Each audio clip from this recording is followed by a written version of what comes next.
राम पाहि कोदंड राम पट्टाभिराम पाहि पट्टाभिराम कोदंड राम पाहि कोदंड राम पट्टाभिराम पाहि पट्टाभिराम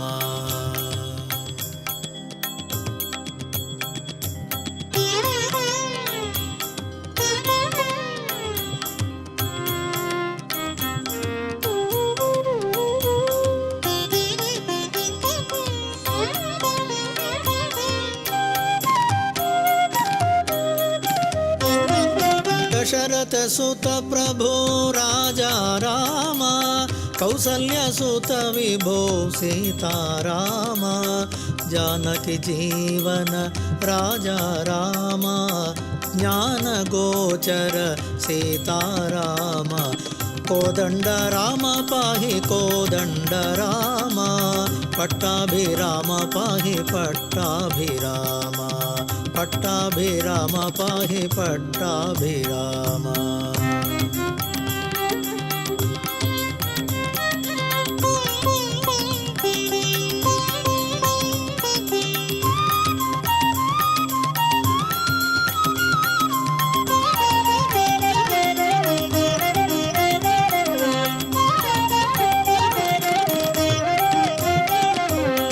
श्याम शरीरा राजा राम कामितार्थ प्रद सीता राम इनकुल तिलकने राजा राम घन महिमामय सीता राम कोदंड राम पाहि कोदंड राम पट्टाभिराम पाहि पट्टाभिराम पट्टाभिराम पाहि पट्टाभिराम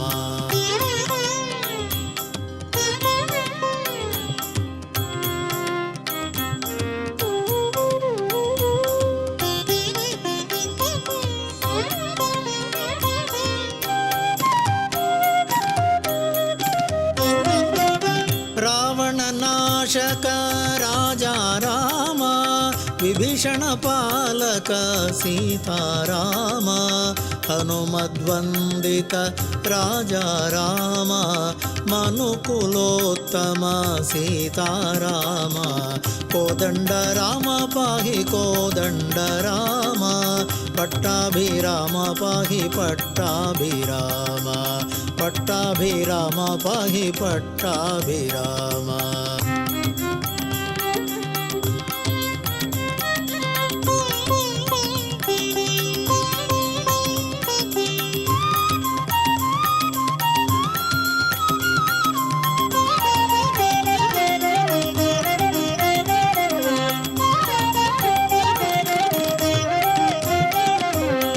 रामसुत्रामा राक्षस भीमा रामनिसीमा रविकुल सोमा रामसुत्रामा राक्षस भीमा रामनिसीमा रविकुल सोमा शेषशयन हरि राजा राम केशवदासनुत सीता राम कोदंड राम पाहि कोदंड राम पट्टाभिराम पाहि पट्टाभिराम कोदंड राम पाहि कोदंड राम पट्टाभिराम पाहि पट्टाभिराम पट्टाभिराम पाहि पट्टाभिराम पट्टाभिराम पाहि पट्टाभिराम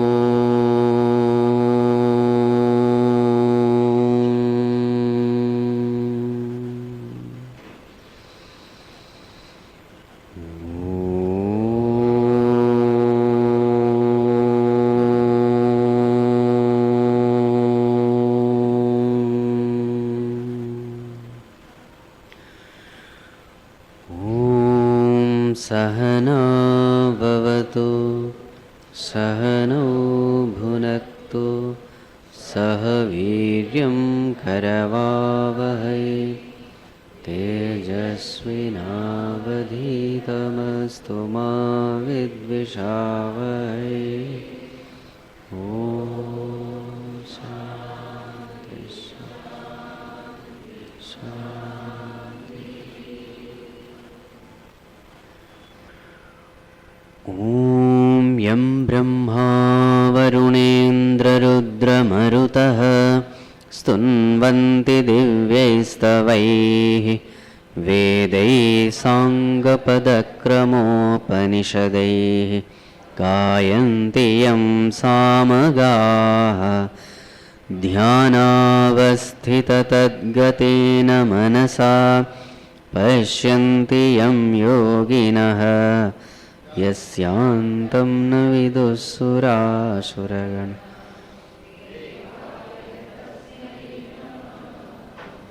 देवाय तस्मै नमः। Let us chant up to verse number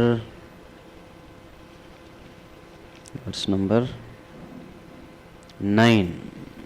Yes. ॐ श्री परमात्मने नमः। अथ द्वादशोऽध्यायः भक्तियोगः। अर्जुन उवाच एवं सततयुक्ता ये भक्तास्त्वां पर्युपासते ये चाप्यक्षरमव्यक्तं तेषां के योग।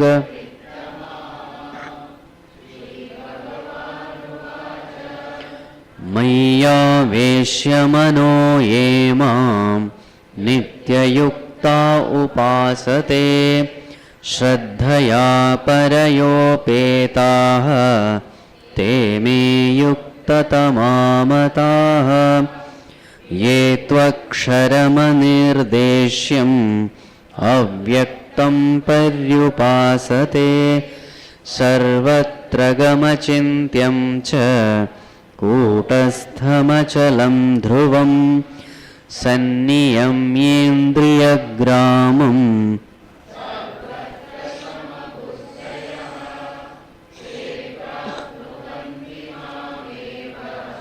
सर्वभूतहिते रताः क्लेशोऽधिकतरस्तेषाम् अव्यक्तासक्तचेतसाम् अव्यक्ता हि गतिर्दुःखं देहवद्भिरवाप्यते। ये तु सर्वाणि कर्माणि मयि सन्न्यस्य मत्पराः अनन्येनैव योगेन मां ध्यायन्त उपासते तेषामहं समुद्धर्ता भवामि न चिरात् पार्थ मय्यावेशितचेतसां मय्येव मन आधत्स्व निवसिष्यसि मय्येव अत ऊर्ध्वं न संशयः। अथ चित्तं समाधातुं न शक्नोषि मयि स्थिरम् अभ्यासयोगेन ततः मामिच्छाप्तुं Dhananjay.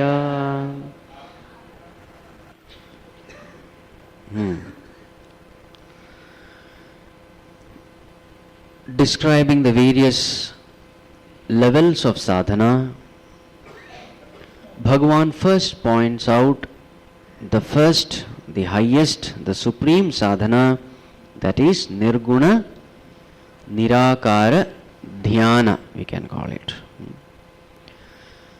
where witnessing is given the highest importance. Abiding in pure consciousness is the effort made by the seeker. But that is difficult because there is no support available to hold on to consciousness. Even the mind's support is not available, so it is difficult. Extreme purity is essential, so therefore Bhagavan gives the next level. And what is that? Saguna Nirakara Upāsanā, or Vishwarupa Ishvara Upāsanā, where you meditate upon God as all-pervading, as supremely compassionate, as all-powerful, as one's own creator, and you try to bring in all kinds of noble emotions. You try to develop a relationship with God. You try to communicate with God. You try to feel His presence, you try to feel His guidance in every situation. Every situation becomes an opportunity to learn, to evolve. But again, that becomes difficult because that concept of God is also very abstract. And also a person may not be able to consider all situations as God sent, because there are a lot of situations which are painful, pain-giving. Birth is acceptable, but death becomes painful. So it becomes very difficult to accept all the pairs and opposites as God sent. In that case, for such immature seekers, the next lower level, which is Saguna Sakara Upāsanā, is prescribed. Saguna Sakara Upāsanā, or Ishtadevata Upāsanā. Ishtadevata Upāsanā, or Ekarupa Ishvara Upāsanā, where you try to fix your attention upon one God, in one idol. One Ishtadevata is chosen, and then you develop relationship with that Ishtadevata. So yesterday we had seen how you develop relationship with that Ishtadevata. So the materials are given in the Purana, how the Ishtadevata dresses, which world that Ishtadevata resides, whether it is Vaikuntha, Kailasa, etc. So descriptions are given, so that you will have enough material to meditate upon, to contemplate upon. So the Leelas of that Ishtadevata is given in the Puranas. So you meditate upon those Leelas, and all those Leelas you will find the common story. What is the common story? The Lord saving the devotee. So naturally you start developing a kind of attraction, a kind of love for that Lord. And also there is this Shodashopachara Puja prescribed, wherein you imagine that Bhagavan has come to your house and you are treating him with all love and respect, washing his feet, etc. Now what is happening is, all your 5 sense organs are occupied. What happens in puja? In puja, you are taking support of your sense organs to keep your mind in the Lord. For example, the eyes are seeing the beautiful form of the Lord, so the eyes are occupied with the form. You have lighted agarbattis, so the nose, the smell is also taken care of. You are chanting stotrams, bhajans, ears are taken care of. Tongue is taken care of. And you sit there after taking bath, so you are fresh, so the touch aspect, the skin is also taken care of. In short, your sense organs are fully occupied in worshipping the Lord. So they are all different supports. Just like a small child needs support while riding a bicycle. So what is the support given? 2 tires are fixed. Because merely 2 tires will not be able to support him, so therefore another extra tires are given. So totally there are 4 tires, and on those 4 tires he practices cycling. In the same way, each sense organ is given a support, so that the mind doesn't wander. Supports are given.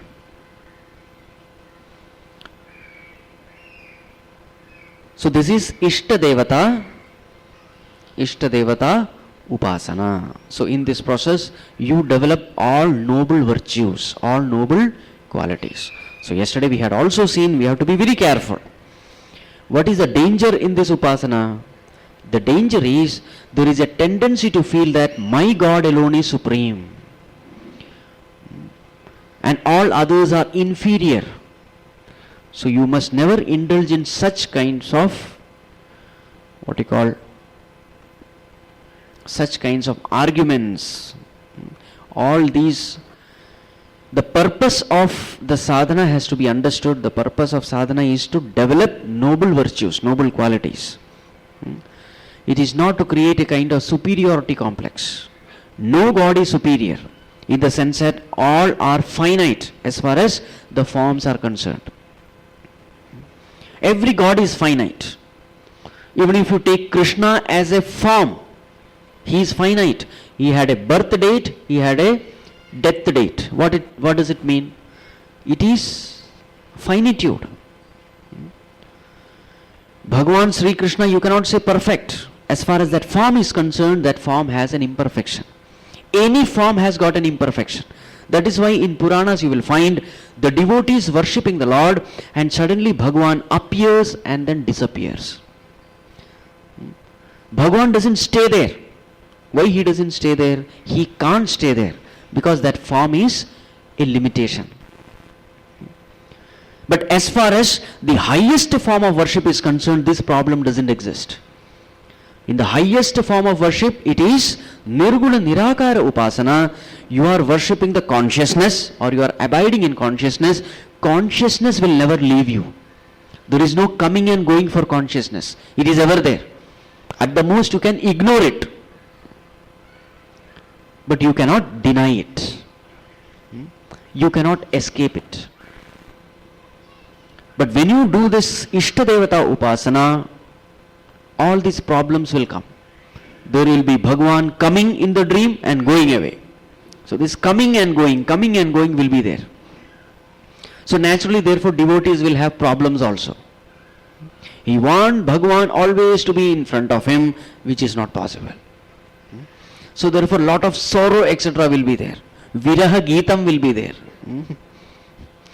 Gopika Viraha. All this Viraha is because you are not meditating upon God in His absolute nature.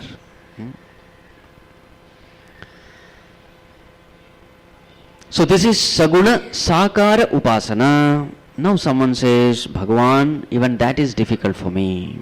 Why that is difficult?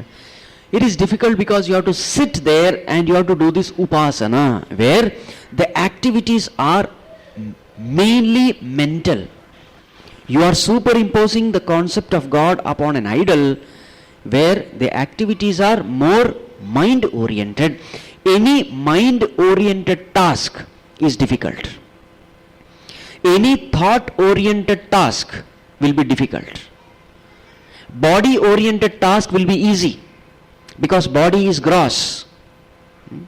Controlling the body is easier than controlling one's own mind. So therefore, Upāsanā is comparatively difficult. So therefore, if a person finds this to be difficult, if he finds sitting in a place difficult, because sitting in a place and continuously meditating upon the Lord will be difficult for restless minds, rajasic minds. So therefore, Bhagavan prescribes the next level, which we will call NISHKāMA KARMA YOGA. Let us chant the 10th one. Abhyāsepya samarthose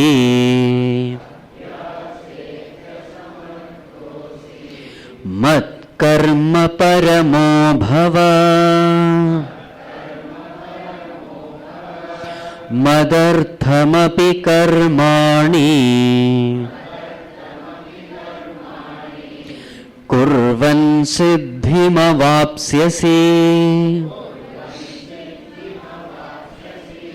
abhyāsepya samarthose mat karma paramo bhava madarthamapi karmani kurvan siddhimavapsyasi Abhyāse api asamarthaha asi. Do you find this abhyasa also difficult? Then what you should do? Mat karma paramaha bhava. Then may you become the one who is devoted to performing actions for my sake. Then what is the advantage? Madartham api karmani kurvan. If you perform actions for my sake, siddhim avapsyasi. You will attain perfection. So this is NISHKāMA KARMA YOGA, which we had in detail discussed in the previous yajna, and I am sure many of you had attended that yajna.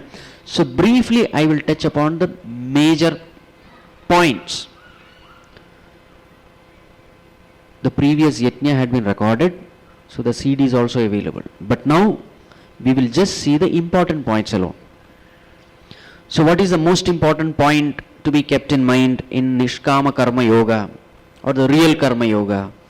The important points are, do you remember? What is the first point?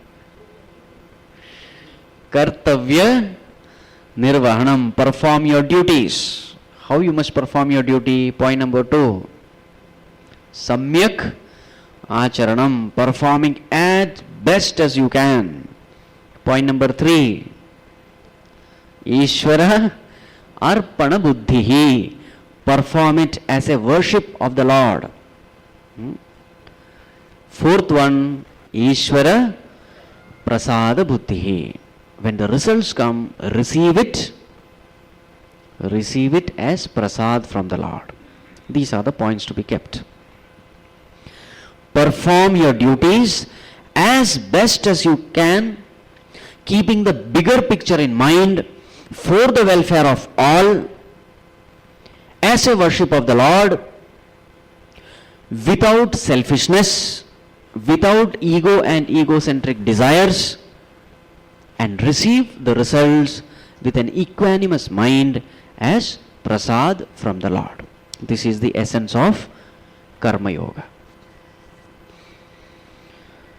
So how does Karma Yoga help us in spirituality? Karma Yoga prevents karma-bandhana. Karma-bandhana means bondage created by actions. If actions are performed unintelligently, the very same action can bind us to this samsāra. What is karma-bandhana? What is bondage created by action? Normally, whenever we perform action, we perform for the sake of the results, for the karma-phala. We perform action for the sake of the results because we think that results will give us happiness. What we want is happiness. The results will give us happiness. So therefore, all our actions are normally motivated by results. Now, what is the defect with this way of performing action? Results are unpredictable, results are uncertain. So now when I perform actions attaching my mind to an uncertain, unpredictable results, what will happen to the state of the mind? The mind attached to an uncertain thing also will become uncertain. Uncertain mind means the mind will naturally entertain fear, anxieties, worries, tension, etc. Why is it called a bondage? It is called bondage because what we seek is happiness, but we are not allowed to gain happiness. There is some kind of bondage, as though we are tied to a rope. I need freedom, but I am not able to get freedom. I want happiness, but because I am attached to results which are uncertain, those attachment to result will not allow me to gain peace. So the mind is always in a state of agitation. So there is bondage. There is lack of freedom. Also, when you perform actions for results, the results will ultimately create only two types of reactions from you, raga or dvesha. Either you like the results or you don't like the results. So what happens? Karma, karma-phala leads to raga-dvesha, and these raga-dvesha in turn will again force you to do karma. You like something, you tend to go towards that thing. You dislike something, you tend to avoid that thing. Again it results in action. So ultimately you will find this vicious cycle. Karma, karma-phala, raga-dvesha, again karma, karma-phala, raga-dvesha. In the process what happens? The raga-dvesha becomes very intense. The likes and dislikes becomes very intense.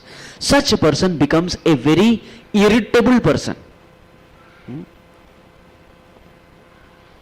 Such people who have strong likes and dislikes, you tend to avoid that person because you don't know in which mood he is in. He will have extreme mood swings because a little thing is enough to trigger him, to disturb him. Isn't it? Because his likes and dislikes are so strong. A little something happens, immediately he reacts violently.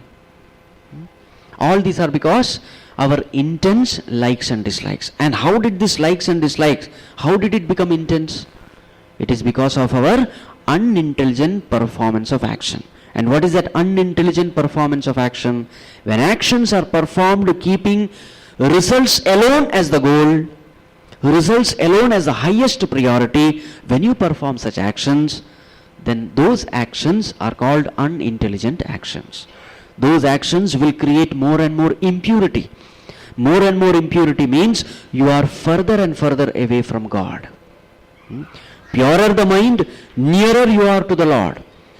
More the more mind becomes impure, you are farther away from the Lord.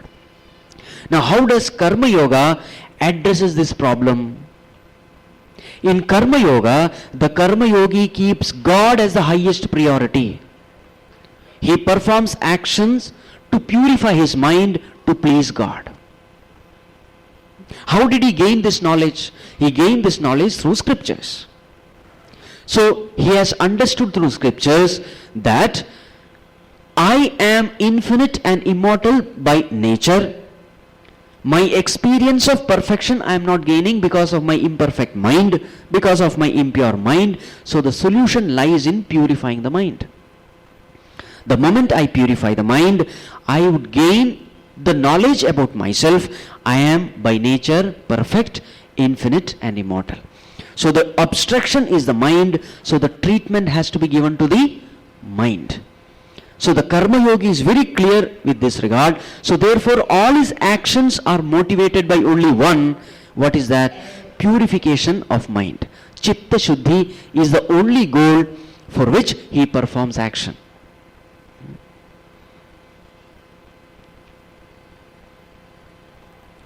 Mahatma Gandhi had made it very clear in one of his statements.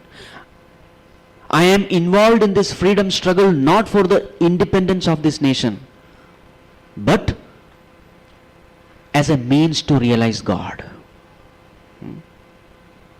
That is how he was able to put forth more and more inspiration, more and more effort without getting dejected or depressed.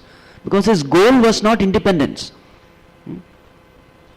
His goal was realization of God. His goal was purity of mind. Now, as far as this purity of mind is concerned, is it uncertain or certain? It is certain. If your goal is purity of mind, it is certain, because as far as purity is concerned, there is only one factor which is most important: your intention behind performing action. And as far as that intention is concerned, that is in your hands. Why am I performing this action? What is the intention behind performing this action? Now that intention is in your hands, therefore naturally the purity also is something which has to come when the intentions are right and noble. In the same way, I am performing this action to please God. Now pleasing God, is it an uncertain factor or a certain factor? It can be made certain. How? Again, if your intentions are pure, then you can definitely please God. Pleasing God is very easy.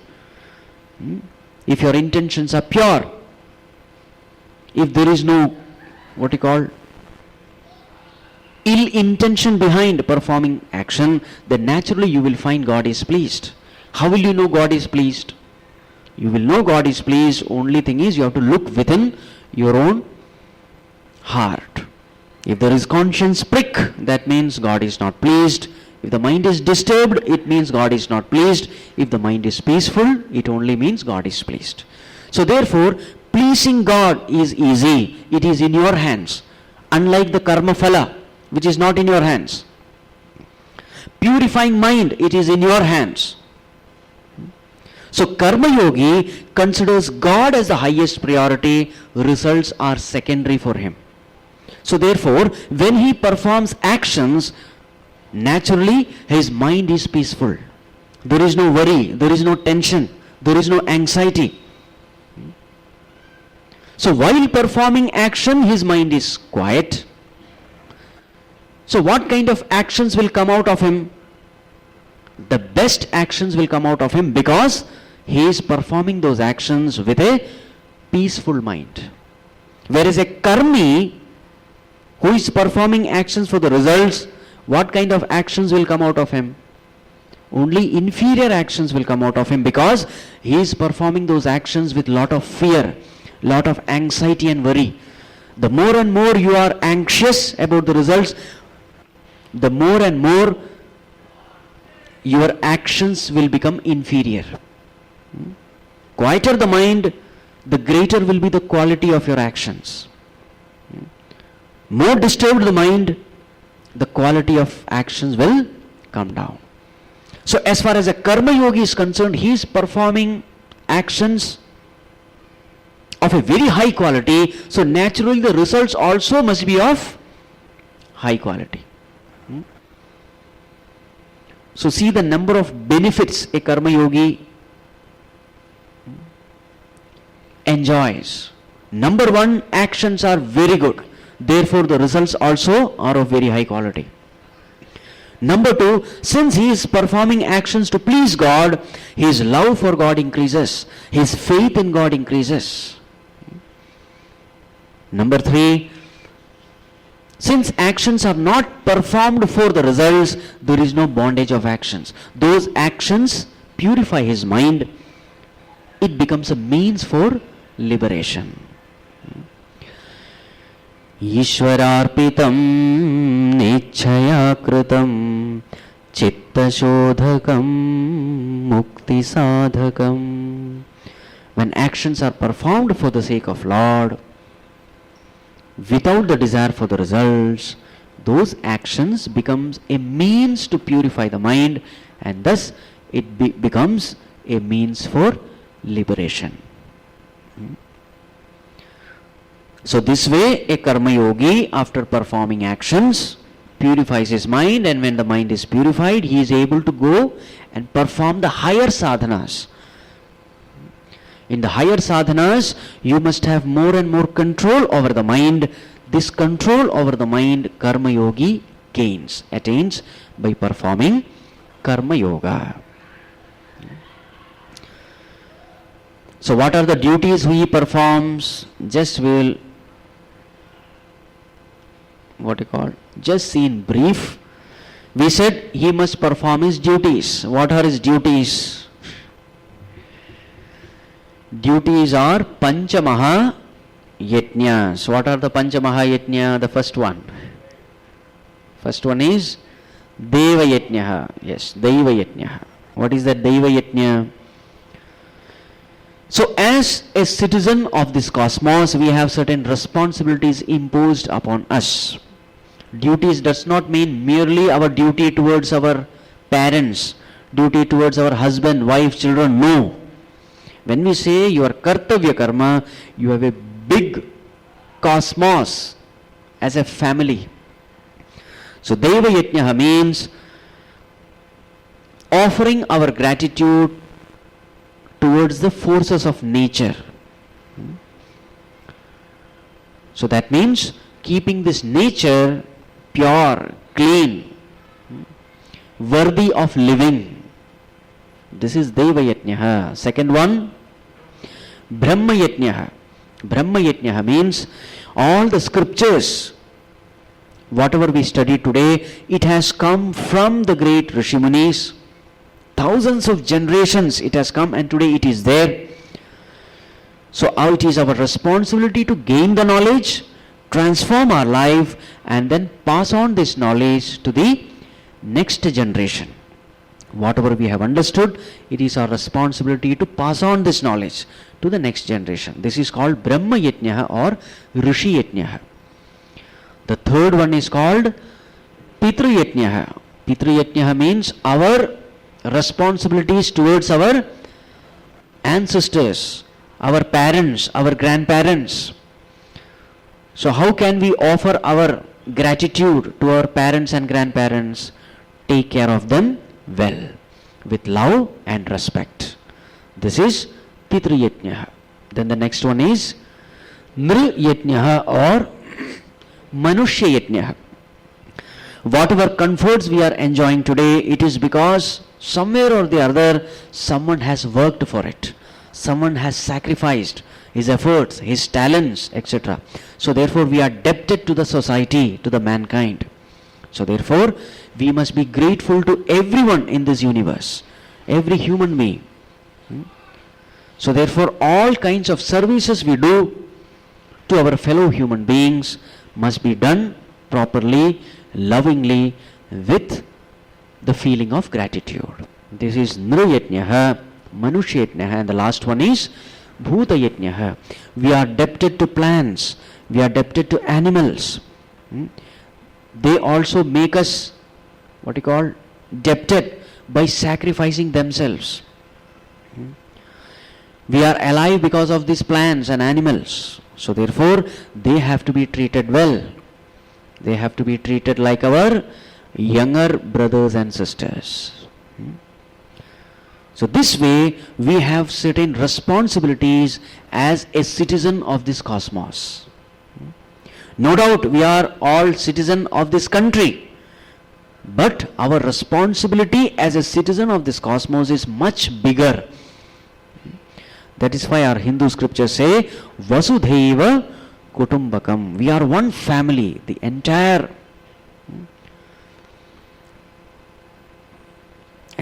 earth, Vasudha means earth. We are all one family. We belong to one family. Where the borders drawn by human beings have no value. So that bigger picture has to be kept in mind when we live in this society. So this forms our Kartavya-karma. So what is Karma Yoga? Perform your duties, conscious of your responsibilities as a citizen of this cosmos.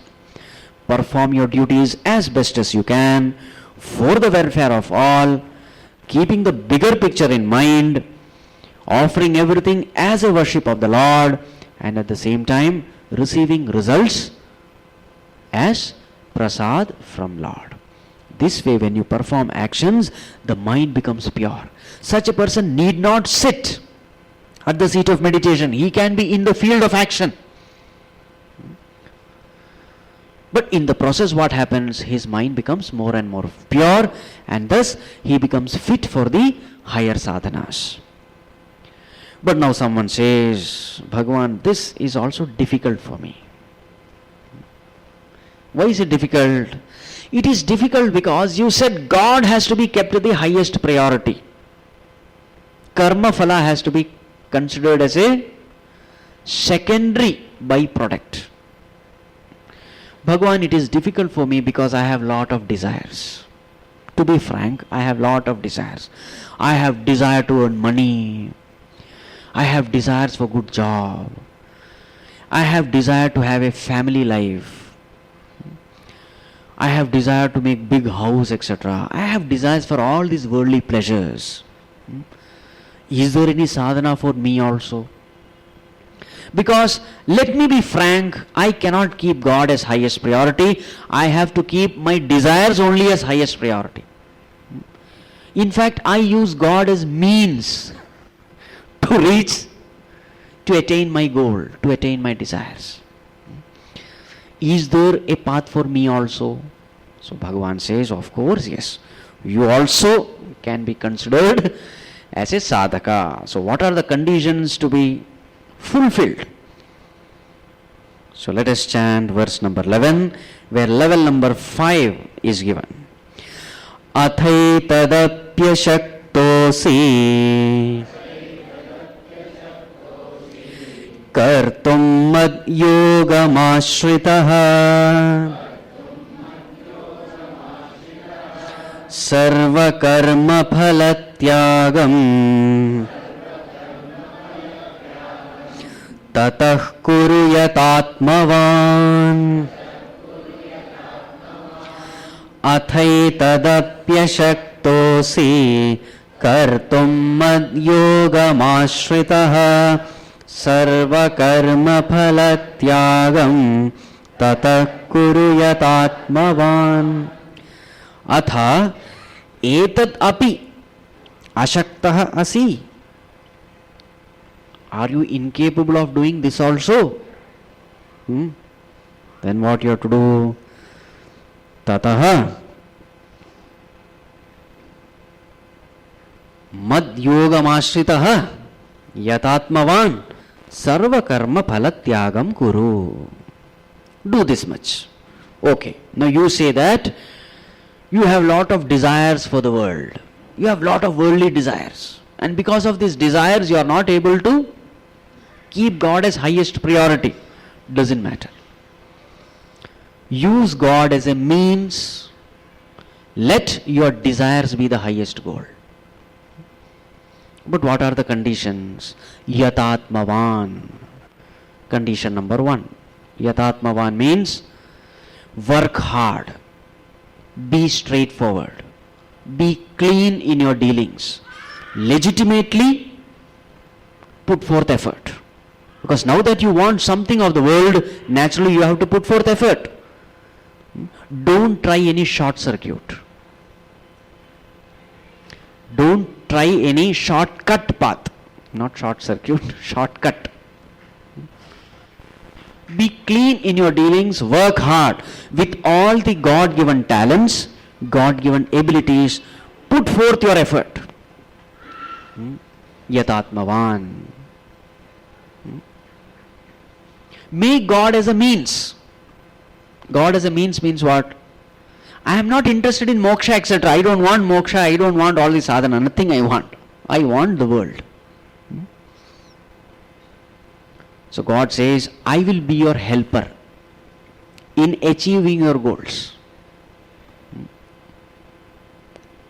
But then condition is karma-phala-tyāgam kuru. What does it mean?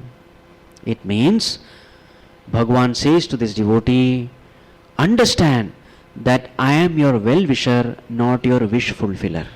Keep this in mind.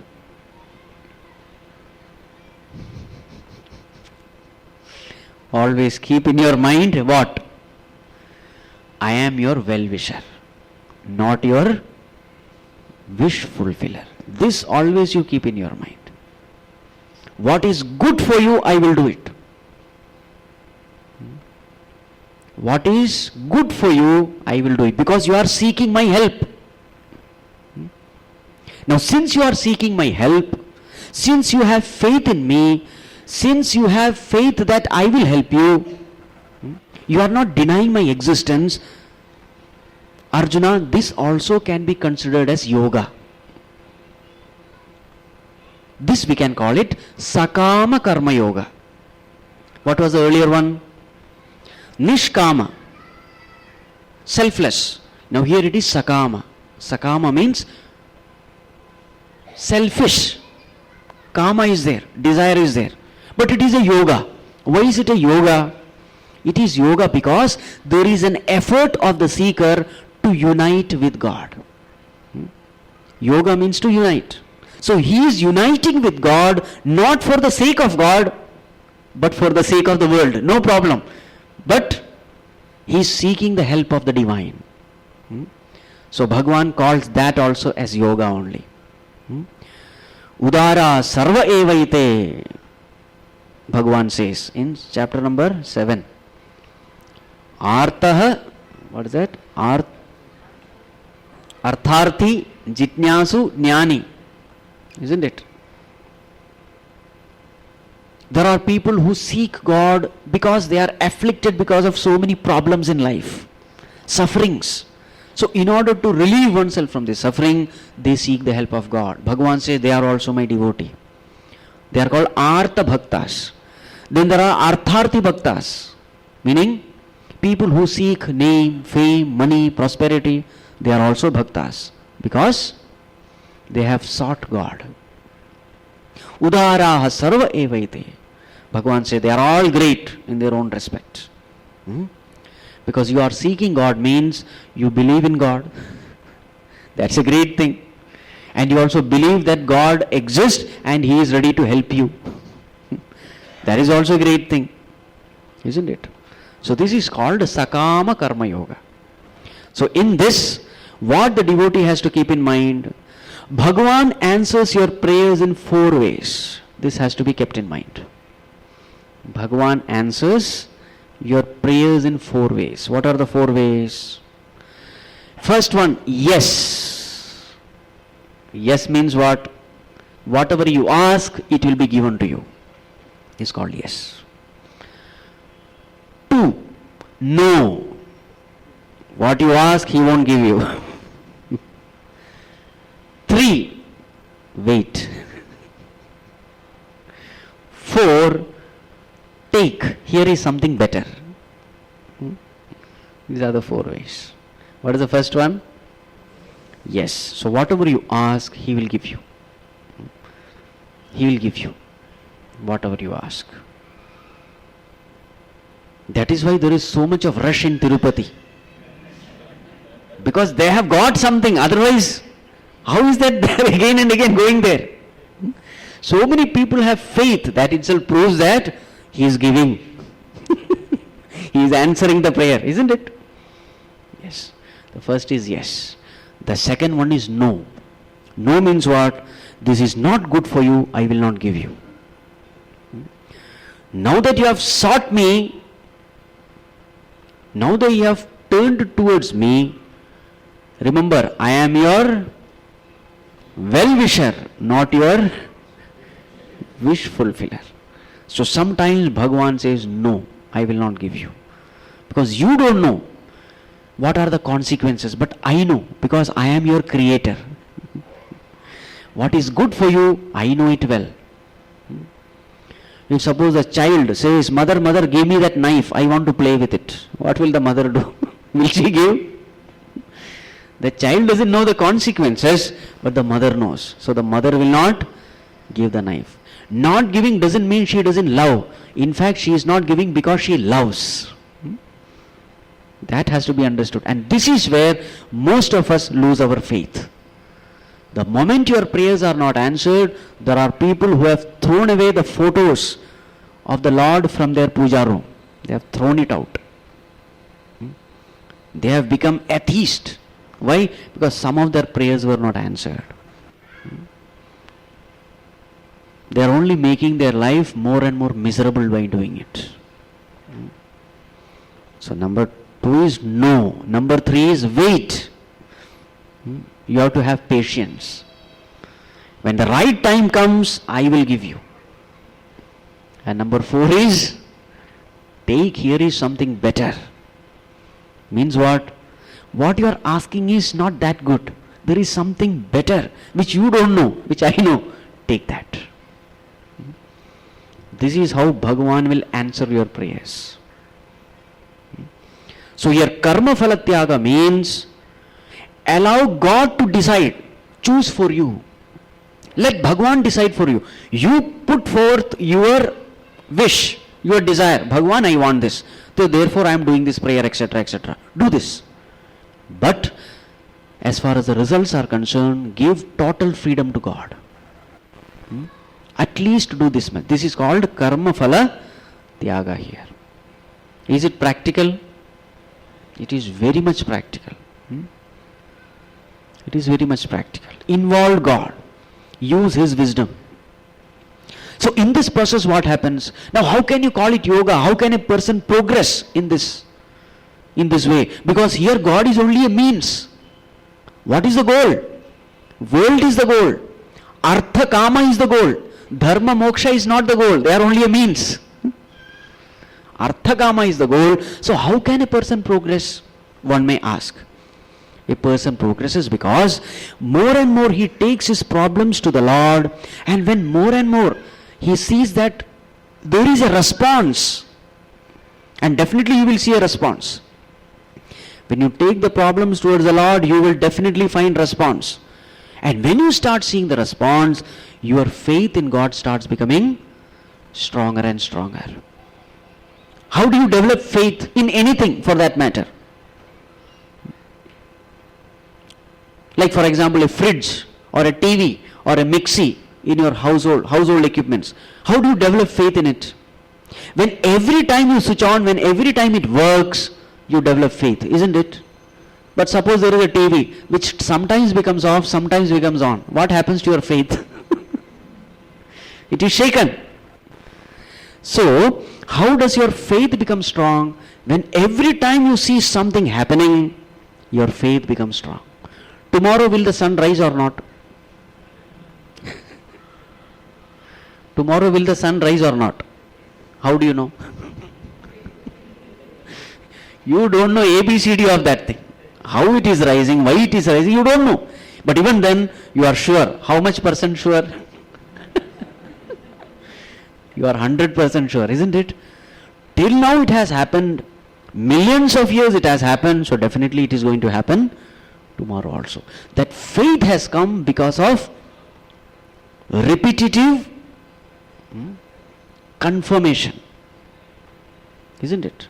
In the same way, when every time you take your problems to God and test Him,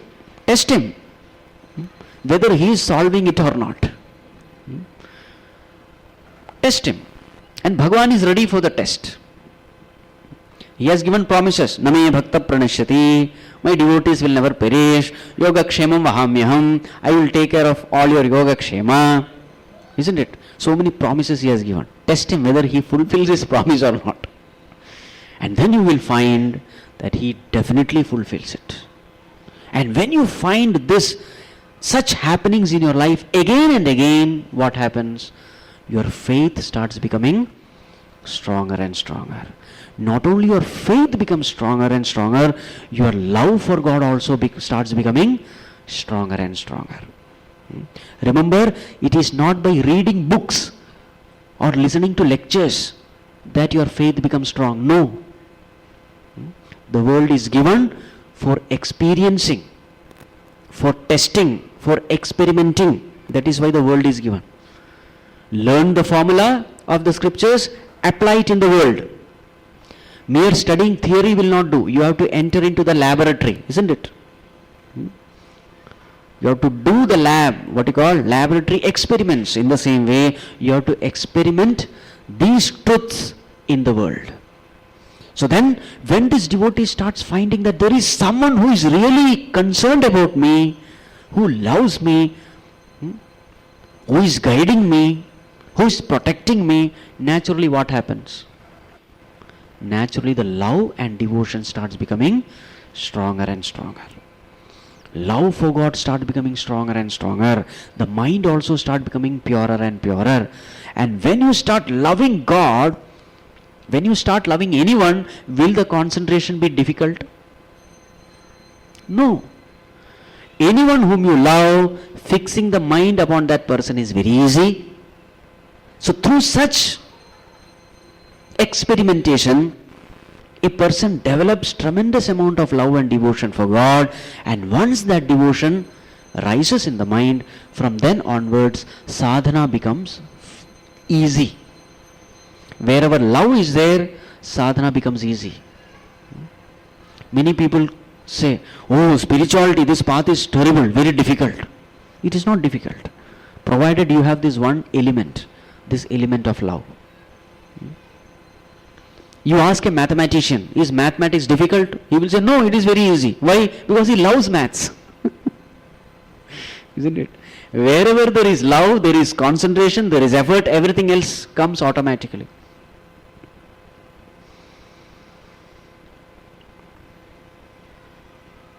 Sometimes these little boys, they find it very difficult to study and all. So mother brings that child.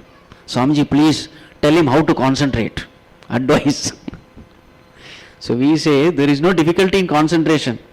So we ask him, recent India-Pak match, who all scored how much runs in how many balls, which bowler has taken how many wickets, he will just put it without even referring. So the fellow has got good memory and he is poor in maths. So what does it mean? It only means that you have to just create that interest in that subject and leave it. Concentration becomes automatic. There has to be interest. The rest, everything else falls in place. In the same way, here this devotee also develops that love. You cannot but love that God who is ever there to protect you, who is ever there loving you, fulfilling all your legitimate desires. So naturally, his attention slowly shifts from the world to God. This is how the sadhaka is born. And this is the path which every one of us we have to take. We have to start from SAKÀMA KARMA YOGA. In fact, we all start from SAKÀMA KARMA. What is SAKÀMA KARMA? There is no yoga, the first stage. Yoga means there is no God, there is no existence of God. I, with my own effort, I try to fulfill. As far as that person is concerned, there is no possibility of progress because there is no remembrance of God. There is no seeking help. Now this has to be very clearly understood. As long as you don't involve God in your affairs, He will not voluntarily involve Himself into your affairs. This has to be understood. What does it mean? Bhagavan is very, very decent. He will ring the calling bell and only if you open the door, He will enter. He will not just push Himself inside. Just because He has given you the house. Just because He has created you, He will not say, it is my house, I can enter. No, He will wait outside. Only if you allow Him inside, He will enter. Something like sunlight. Sunlight will enter your room only when you open the windows and doors. Otherwise sunlight will wait outside. So who has to decide whether the windows have to be opened or not? We have to decide. This has to be clearly understood. If you don't invoke God, He will wait. He will not interfere. So that is called SAKÀMA KARMA. There is no yoga there because you never sought help. That is why everywhere in Bhagavad Gita you will find this line. Sarva-dharman parityajya mamekam sharanam vraja. First condition it is. Only if that condition is satisfied, the next line comes. Aham tva sarva papebhyo moksheshyami ma shuchaha. Surrender unto me, I will save you. So what is the first line? Surrender. So what is implied? If you don't surrender, I am helpless. Because I can't interfere in your affairs unless you give me permission. This is the meaning. You have to give me permission. Because it is your life. You are the boss.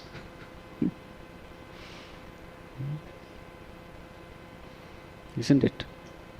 This understanding has to be very clear.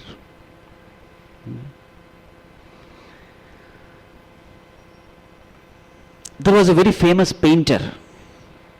He had painted a beautiful picture. Jesus holding a lantern, knocking a door. This was the picture. Jesus Christ holding a lantern and knocking the door. So thousands came to see. They appreciated the painting. But one person saw this painting and found a fault. So he went to the painter and said, "Sir, you have forgotten one thing in your painting." So that he called the painter. So here the Jesus was there with the lantern knocking a door. So this person said, "Sir, you have forgotten to put the handle of the door." The painter said, no, it's not a mistake. The handle is not outside, it is inside.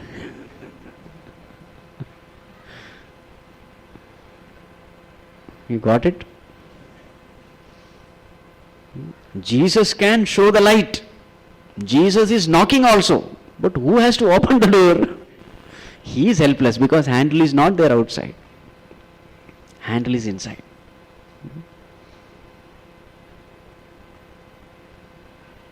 So therefore, it is our responsibility to involve God in our life. It is our responsibility. Once that is done, then He takes charge. And once He takes charge, what is your responsibility? Sarva-karma-phala-tyāgam. Sarva-karma-phala-tyāgam means, Bhagavan, now you are the boss. So therefore, I give you the freedom, the total freedom to take charge of my life. Whatever you give, I accept without complaint, without grumbling. This is the meaning. So Bhagavan says, this also is a yoga.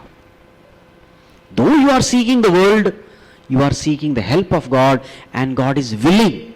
God will never say, no, you have not sought me, no, so I will not come. No. He will help you in fulfilling your legitimate worldly desires also.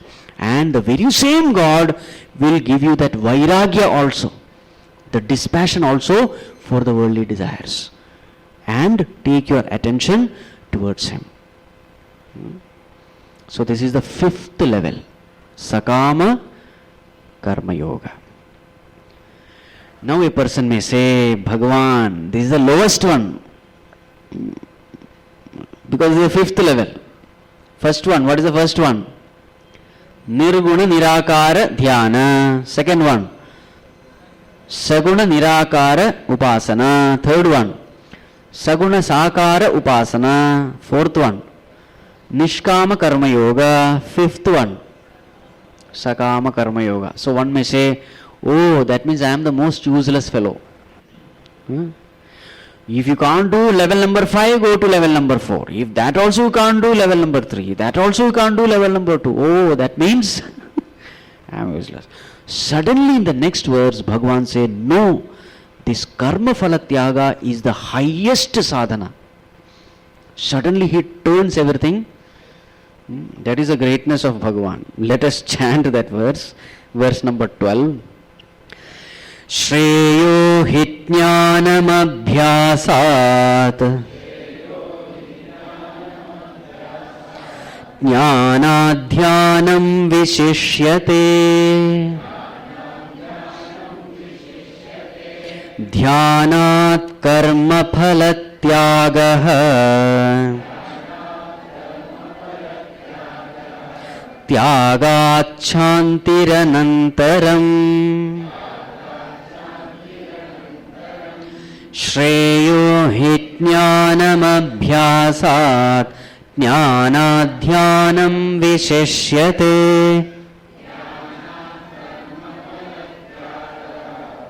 tyāgāt śhantiranantaram. Yes. Shreyo hi jnanam abhyāsāt. Abhyāsāt jnanam shreyah. Compared to abhyasa, practice, knowledge is higher. Jnana dhyanam vishishyate. Higher than knowledge is dhyanam, meditation. So now we may think meditation is the highest. Suddenly Bhagavan says, dhyanāt karma-phala-tyāga. Higher than dhyana, meditation is karma-phala-tyāga. Bhagavan, why do you say so? Because tyāgāt shanti anantaram. Because the moment you do karma-phala-tyāga, peace is immediate. What is the greatest treasure of this world? Peace. This karma-phala-tyāgi gets peace the moment he drops his desires for the fruit. So don't think that this sadhana of karma-phala-tyāga is inferior. No, it is the highest. Now what are the things said? Abhyāsāt jnanam shreyah. Now here there are varieties of explanations which we can give. So here we can take Abhyāsa. Which Abhyāsa it is? Shravana Abhyāsa. So now Bhagavan is trying to point out that Nirguna Nirakara Upāsanā which you perform there, Dhyana which you perform, this karma-phala-tyāga plays an important role in there also. So here Abhyāsa means Shravana Abhyāsa. So what is Shravana? Listening to the scriptures. So here Bhagavan says, Abhyāsāt jnanam shreyaha. You may listen to the scriptures, but only when you have understood it. So the knowledge gained through understanding is better than merely listening. You may listen to the scriptures, but you have to understand it. So understanding is higher than listening. Jnana dhyanam vishishyate. You may understand something, but you are not practicing it. Or what you call dhyana means meditating. Meditation. So, better than Shravana is Manana. That is the meaning here. The first one, Shreyohi Jnanam Abhyāsāt. Here Abhyāsa means Shravana, Jnanam means Manana. You may have gained a knowledge, but it is full of doubts. Let us take that way. You may have received knowledge, but full of doubts. So compared to knowledge filled with doubts, it is knowledge without doubts. You are convinced. That is jnanam here. You are convinced of a knowledge, you are free from doubts. Now you have knowledge free from doubts, but you are not practicing it. So therefore Bhagavan says, Jnanāt dhyanam vishishyate. You may have gained knowledge, you may have been convinced about that knowledge, but if that knowledge has not transformed your life, what is the use? So dhyana means meditation or nididhyasanam. Shravanam, mananam, nididhyasanam. So better than shravanam is mananam, better than mananam is nididhyasanam, where you put forth effort in trying to digest the knowledge through meditation. But it is possible that you are sitting for meditation and you are anxious for the fruit. Which is the fruit for a meditator? Self-realization is the fruit, isn't it? Now it is possible that a person may be anxious to gain that fruit. Wherever there is anxiety, will he gain the fruit? So therefore he has to get rid of that anxiety also. So therefore Bhagavan says, Dhyanāt karma-phala-tyāga. Without karma-phala-tyāga, even a meditator, the highest meditator also cannot succeed. If suppose a person says, I will show you how to go into samadhi, look at me. He will never go into samadhi. Why? He is so much, anxious to gain samadhi that he will never gain. It is something like, sleeping. Can you consciously fall asleep at say 9:30? Not possible. You can never enter into sleep consciously. It has to happen. Isn't it? In the same way, samadhi is something which has to happen. You, the ego, cannot drop the ego consciously. Ego has to be dropped. It has to just happen. Ego cannot drop the ego. It is only the divine which will help us drop the ego. Just like that sleep example. You may prepare yourself to go to sleep. What is the preparation needed for sleep? Hard work. The whole day you have worked so hard, that is the preparation. Isn't it? Then the bed is arranged and you lie down. Now what you do? You just invoke sleep. And you just slip into that sleep. Isn't it? Suppose you are anxious. Will I sleep or not? Will I sleep or not? You will never sleep. Isn't it? So there also, you lie down with a desire for sleep, but in the final moment you drop that desire for sleep also. Only then you enter into sleep. Yes? In the same way, this person may be a highly qualified meditator, but if this karma-phala-tyāga is not there, even he will not succeed. So therefore Bhagavan suddenly brings this karma-phala-tyāga and puts it on the top. So this SAKÀMA Karma Yogi also need not despair, because he is practicing something which is very, very high, which is the most important, which is necessary in every level. So therefore, if you are practicing karma-phala-tyāga, you are doing one of the greatest sadhana. To say that, Bhagavan, you take care of my life, I will not grumble. You do whatever you want. I will see to it that my mind is peaceful. I will not complain. I will not raise my voice. No doubt I love the world, but I know that you are my well-wisher. To say this is called karma-phala-tyāga. Such a person is definitely doing the highest sadhana. So therefore there is nothing called inferior and superior. Now again, one more point I would like to make here. We have given 5 levels here. According to the state of mind, you can shift levels. It is not that one person has to be only in one level. Only once he has mastered that level, he has to go to next level. It is not like that. Because the state of the mind keeps changing. Sometimes you will find the mind in sattvic state. So when the mind is in sattvic state, take the higher one. And when the mind is in rajasic state, take the lower one. So you will find the very same person shifting his levels according to the purity of mind, according to the state of mind. This has to be understood. Right. Next, the topic is totally a different topic. What happens to a sadhaka who is living such a life? Life of sadhana. What are the virtues he develops?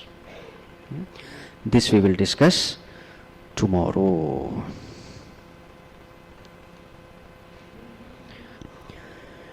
Om sarve bhavantu sukhinah, sarve santu niramayah, sarve bhadrani pashyantu, ma kaschat dukkha bhag bhavet, asato ma sadgamaya, tamaso ma jyotirgamaya, mrityorma amritam gamaya.